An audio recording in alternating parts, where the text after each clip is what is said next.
What's up, everybody? Welcome back to another video. Happy New Year's. Happy New Year's Day. By the time this video comes out. Also, been a long break, spending Christmas with family and all that stuff, so that's why I haven't uploaded. But we are back.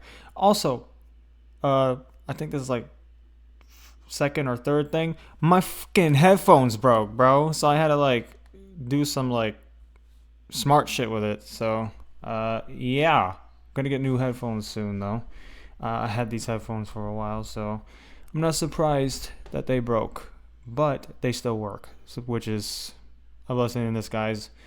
Anyways, this video is undefeated wrestling greatest streaks, wrestlers greatest streaks. This video was suggested by Jacoby, so thank you, man. If you guys have any other suggestions, please put them in the comment section below or on my post on my channel. And yeah, let's get into it. When you break it down to its base parts, wrestling is nothing more than simple, elemental storytelling. It's athletic theater, pantomime in a ring, a superhero tale come to life.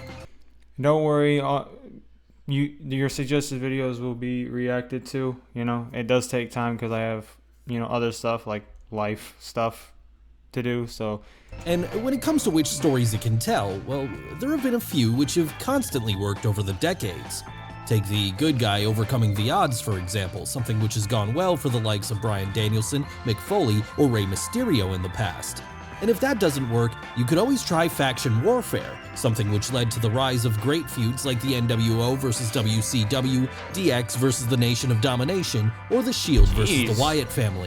Let me make sure this is good quality for you guys. Yep. That said, perhaps the easiest and most effective story of all to tell is the win streak, as whether it be a heel or a babyface, rookie or established performer, the simple act of racking up victories can turn any individual into a main event force quickly. So join us today then as we journey back to look at the best examples of this in Undefeated, Wrestling's Greatest Streaks. And if we're starting anywhere, we may as well start with one of the most famous and fondly remembered streaks in all of wrestling history. And that's the one carried out by Bill Goldberg. Yes, if you were a fan of wrestling in the late 90s, then you had two choices. This is title streaks? You could be a WWF guy or a WCW guy. And, well, if you were the former, you were probably spending Monday nights watching the likes of Stone Cold Steve Austin and The Rock battle it out on Raw. The latter group would instead be tuning into Nitro, where come September of 1997, after the NWO story had hit its peak, a new star would have risen. And this star, a former roster member for both the Los Angeles Rams and the Atlanta Falcons, would make a quick impact with fans upon his debut when... That's Goldberg? That's Goldberg. Angeles Rams and the Atlanta Falcons would make a quick impact with fans upon his debut when, after obliterating Hugh Morris, he'd begin a win streak that would see him gradually rise up the card over the course of the next year, racking up further victories against names such as Steve Mongo McMichael, Brad Armstrong, and Perry Saturn. And by the time he beat the latter of these, his streak would have reached 74-0, with fans now taking note of every victory he picked up on the house show circuit and keeping track of it. Oh, okay, so now I get what the greatest streak is. It's like how many matches they have undefeated. So it only made sense then that, hence the title, having gone through just about everyone on the WCW undercard, the rookie would challenge Raven for the United States title on April 20th, 1998's episode of Nitro, there defeating him to win his first piece of gold. After that, he'd continue to beat everyone put in his path, going through the likes of Conan and Kurt Hennig in quick squash matches, all before then getting on the mic and asking the fans in attendance, "Who's next?" And ultimately, all those fans knew that sooner or later, it was going to be then WCW World Champion Hollywood Hulk Hogan that would be next, with this match eventually coming on July 6th of that year inside of a sold-out Georgia Dome. But if anyone thought that the pressure was going to get Bill on that night, they were very wrong, as after hitting the Hulkster with a spear and a jackhammer, he pinned him to become the top guy in the company, as well as take his streak to 112-0. So vacating his United States title from there, the new champion would go on a string of successful world title defenses, with the most impressive of these probably being his match with Diamond Dallas Page at that October's Halloween Havoc. Then, with this undefeated streak now having reached 173-0, he'd face off against Kevin Nash at Starrcade just 2 months later, there losing for the first time after Scott Hall got involved and zapped him with a taser towards the end of the bout. What? And this would prove to be one of the worst decisions WCW could have made at that time, as, with interest in the product already dropping, beating Goldberg when fans still This guy almost fell. with interest in the product already dropping, beating Goldberg when fans still hadn't had enough of him only served to turn even more people off. In fact, Bobby Heenan would famously describe this moment as the point where the company killed its golden goose.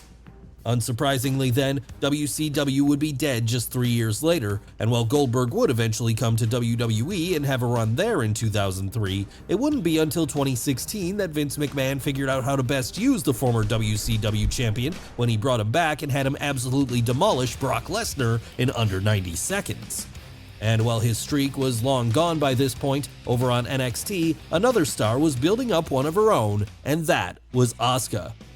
But of course, this should come as no surprise, as upon her arrival in Vince McMahon's promotion in 2015, Asuka was already widely recognized as being one of the greatest female performers of all time, with her having built up a name for herself in Japan as Kana in the decade We still need prior. to watch. So We using still need to watch that video. I forgot what it's titled. But this to their we'll get to advantage it then, eventually. Triple H and his team of writers in NXT would have the Empress of Tomorrow start a win streak immediately upon hitting the ring in the black and gold brand, with her first victory coming against Dana Brooke at October 7th's TakeOver Respect. After that, she'd continue to make short work of anyone else that was thrown in her path, beating names like Cameron and Emma, all on the way to eventually getting a shot at Bayley's NXT Women's title at April 1st, 2016's TakeOver Dallas. And on that night, despite having the power of the Full Sail crowd behind her, even Bayley would be unable to solve the puzzle of the Japanese star, as after just over 15 minutes, she'd pass out while locked in a submission, something which cemented Asuka as the queen of NXT going forward. But as it happened, her run on the developmental show almost ended there as, impressed with what he was seeing from her, Vince McMahon allegedly wanted to call her up at this point. Reasoning, however, that the brand could not afford to lose her, Triple H was able to talk the boss out of this as, instead, the new NXT Women's Champion would stay down in Florida for the time being, racking up successful title defenses against people such as Mickie James, Nikki Cross, and the Iconics. So dominating was she, in fact, that by February of 2017, she'd have become the longest-reigning NXT Women's Champion of all time, with it at this point only seeming like a matter of time before she was called up to the main roster. But before that call would come, Asuka would pick up more wins over stars like Ember Moon and Ruby Riott, eventually reaching a full 510 days as champion. Another submission. After that, though, her reign would come to an end, not because she was defeated, but because she'd been forced to vacate the belt as she was being moved up to Raw. And there, on the red brand, she'd continue to win, going through the likes of Alicia Fox and Alexa Bliss, all before winning the inaugural Women's Royal Rumble match in January of 2018. Following this, she'd face her toughest challenge yet when she squared off against Charlotte Flair at WrestleMania 34. And in the end, this would prove to be her undoing, as on that night, it would be the Queen who got the better of her, giving the Empress of Tomorrow her first defeat in WWE after 914 days. Yes, it certainly was an impressive record and one that will be hard to top, but if current AEW star Jade Cargill has anything to say about it, she'll be able to beat it before all is said and done. And of course, it's in AEW's best interests to push Jade to the moon, as one of the biggest criticisms of the company since its inception in 2019 has been that, aside from Britt Baker, the women's division hasn't really met expectations. Thankfully then, with the recent rise of Thunder Rosa and the introduction of Ruby Soho and Toni Storm, it looks like this may finally be changing. But for as popular as these three are, none of them have the same level of star power as Jade Cargill, as despite only having her first official match in 2020, she's already come across like someone who's been doing it for years. And maybe that's because her first match saw her get thrown right into someone who's been doing it. Despite only having her first official match in 2020, she's already come across like someone who's been doing it for years. And maybe that's because her first match saw her get thrown right into the main event spot as, on the November 11th episode of Dynamite that year, she'd team up with former basketball star Shaquille O'Neal to defeat the duo of Cody Rhodes and Red Velvet. And after scoring the winning pinfall that night, Jade would continue to rack up the victories from there, with her spending the next few months learning on the job as she made short work of names like Thunder Rosa. Then on the January 5th, 2021 episode of Dynamite, she'd reach the next level when, after pinning Ruby Soho, she'd become the inaugural TBS champion, a championship she's continued to hold up to this day following successful defenses against Anna Jay, Julia Hart, AQA, and Ty Conti. In fact, since her most recent defense over Marina Shafir on the April 22nd episode of Rampage, she's taken her undefeated streak to 30-0. And with the introduction of a new faction around herself in the form of the Baddies, Red Velvet and Kiera Hogan, it looks like she'll remain the champion for some time yet to come. Of course, if she really wants to enter the record books though, she'll still have a long way to go, because back in the days of the WWF, one man was able to go for a full 8 years without losing his title, and that was the legendary Bruno Sammartino. That's right, before there was John Cena, before there was Steve Austin, before there was Hulk Hogan, Bruno was the face of the New York promotion, carrying it on his back as the hero of Italian Americans everywhere between 1963 and 1971. And during this period, after having first won the WWF World title from Nature Boy Buddy Rogers in April of the former year, he'd be able to go through absolutely everyone in his path, beating people such as Gorilla Monsoon, Pedro Morales, and George the Animal Steele. So dominating was he, in fact, that by the time it got to January of 1971, he successfully defended the belt a full 400. Can you guys explain why this happens? Like this blur happens? 9 times. Is it because of copyright? With this making it all the more shocking when, later that month at a Madison Square Garden show, he'd finally be pinned by Ivan Koloff. Like some footage you can't show, so that's why like the in a moment so unexpected for the fans in attendance, many thought it had been a mistake. Luckily though, they would soon get to see him with the belt again as, after taking a hiatus for the next year, Bruno would return to WWF in 1972 to start his second reign with the world title upon beating Stan Stasiak, with him this time going on to hold it for the next 3 years. And while by comparison this second undefeated run was far shorter, it's still infinitely longer than anyone else's in the modern day. But that wasn't to say others didn't try to match it in the years that followed, with one of the most often forgotten of these being Tatanka. Yes, well, few may remember it now. When Tatanka first debuted with WWF in 1991, the Native American was treated like a big deal, with him spending his first couple of years on the roster going on something of a win streak. Well, we say win streak as, well, he hadn't lost by pinfall or submission on TV. Doesn't Tatanka mean bison or picking up notable wins against the likes of Rick the Model Martel in the process. There was some massaging of the stats going on as he'd failed to win a number of house show encounters. That said, with this being the era where house shows weren't really followed that closely, TV audiences would be none the wiser, when as 1991 bled into 1992, Tatanka began challenging Shawn Michaels for the Intercontinental title. This, though, would not end with him winning the belt, as with management wanting to protect the Heartbreak Kid, too, the whole thing would lead to a number of double countout and DQ victories, each of which saw the heel keep his gold come the end. And as if that wasn't bad enough, seemingly having lost interest in the idea of Tatanka's undefeated streak, Vince McMahon would book him to lose it in the most unceremonious fashion possible from there when, on the October 30th, 1993 episode of Superstars, he'd get pinned clean in the middle of the ring by Ludwig Borga, proving that not all streaks are great, and that even if someone keeps winning, it won't necessarily make them a main eventer.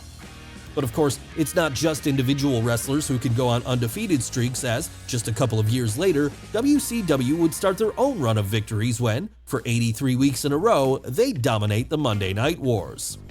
Here though, it wasn't pinfalls they were picking up, but ratings wins instead, as between June of 1996 and April of 1998, every Monday night, Eric Bischoff and his roster of stars would prove more popular with TV viewers than anything WWF was doing.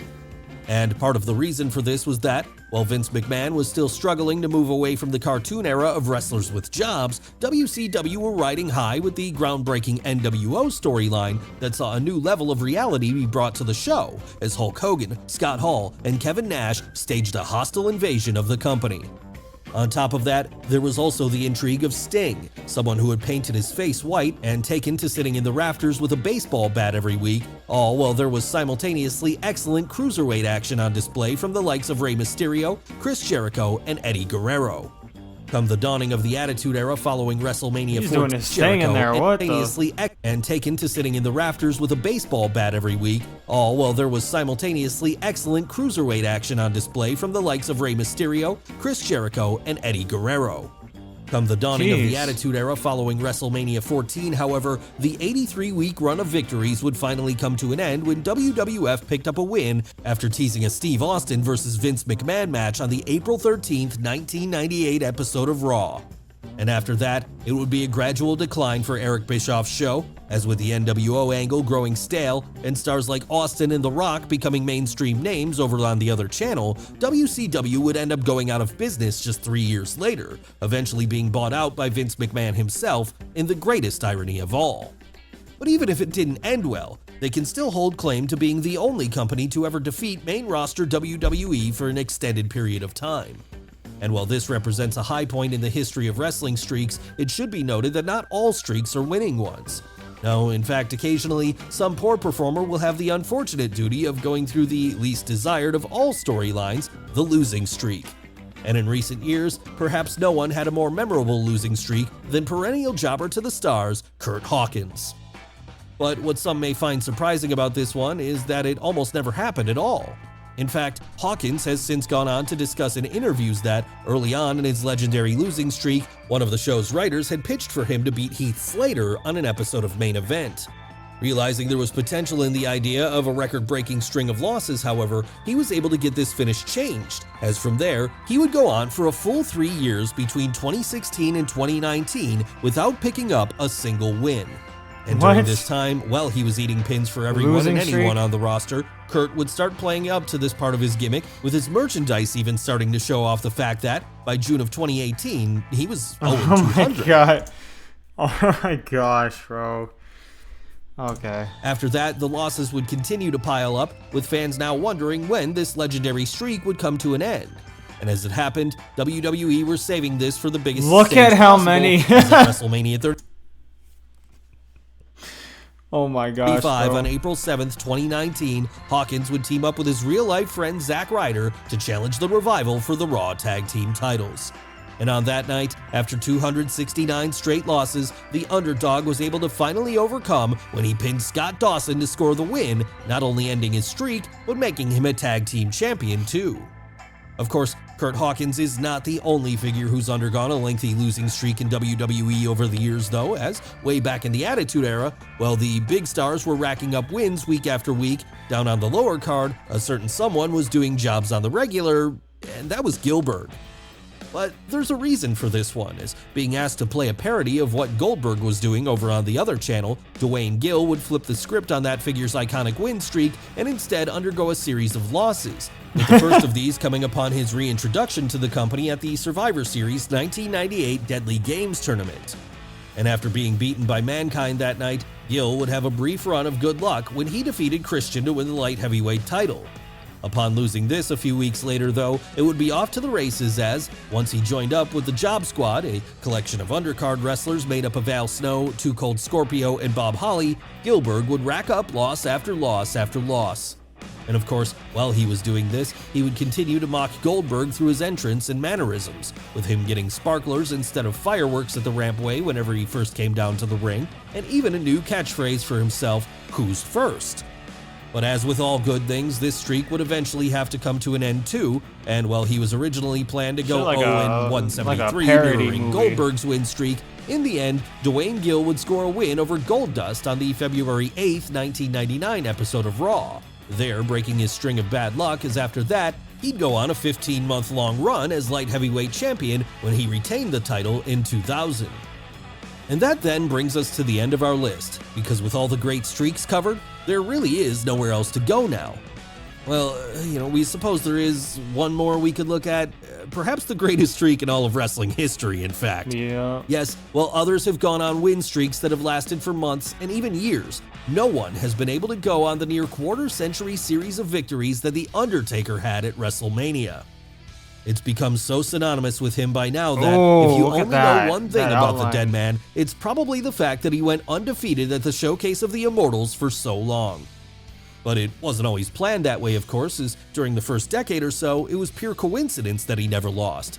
That's right, while his early wins over the likes of Jimmy Superfly Snuka, Jake the Snake Roberts, and King Kong Bundy may have seemed inevitable, there were plenty of other opponents who could have easily gotten the better of him during this period. Take Diesel at WrestleMania 12, for example. with the rumors since being that Kevin Nash was actually booked to win this one originally, as he had a WWE title match with Shawn Michaels to build up to the following month. Of course, when he handed in his notice to leave WWF, however, that, if you believe what you read, led to a last-minute change of plans, saving the streak before it could even become a thing. And it's not just there it could have ended either. At WrestleMania 14, for example, it wouldn't have been a stretch to imagine Kane getting the big win in round 1 of their feud. How creepy does he look? They did establishing him as even more of a monster heel. On top of that, at WrestleMania 9, Giant Gonzalez near enough beat The Undertaker when he knocked him out with a chloroform-soaked rag. Just a little tweak to this finish then, especially since they were going to return to it at that year's SummerSlam, and things could have easily ended early. Luckily, none of this happened though, and instead, by WrestleMania 21 in 2005, the streak was formally being marketed as a thing. After that, every year the Phenom would face a new challenger, usually in the form of some young up-and-comer, as at various points Randy Orton, Edge, and Batista all staked their claims to being the one to beat him. In the end though, none of them could, and neither could Shawn Michaels and Triple H as it happened, even despite getting 2 opportunities each in a 4-year-long mini-arc between 2009 and 2012, which led to some of the greatest wrestling matches of all time. In fact, the first match of these 4, The Undertaker's showdown with Shawn Michaels at WrestleMania 25, is still considered by many to this day to be the single greatest wrestling match of all time. So with high expectations to meet going forward then, the streak would continue to give us show stealers in the years that followed as CM Punk became the latest man to challenge the Dead Man at WrestleMania 29. And as it happened, he would be the last person to fall during this career-defining run as, the year after that, at WrestleMania 30, Brock Lesnar would shock the world when he pinned The Undertaker clean in the middle of the ring in a moment that has since been described as WWE's Red Wedding, an event so unexpected it left the 75,000 or so people in attendance in stunned silence. But it's fitting that it would get this reaction when it ended because, as we've said before, The Undertaker's WrestleMania that it would get thousands or so people in attendance in stunned silence. But it's fitting that it would get this reaction when it ended because, as we've said before, The Undertaker's WrestleMania streak will probably go down in history as the greatest streak of all time.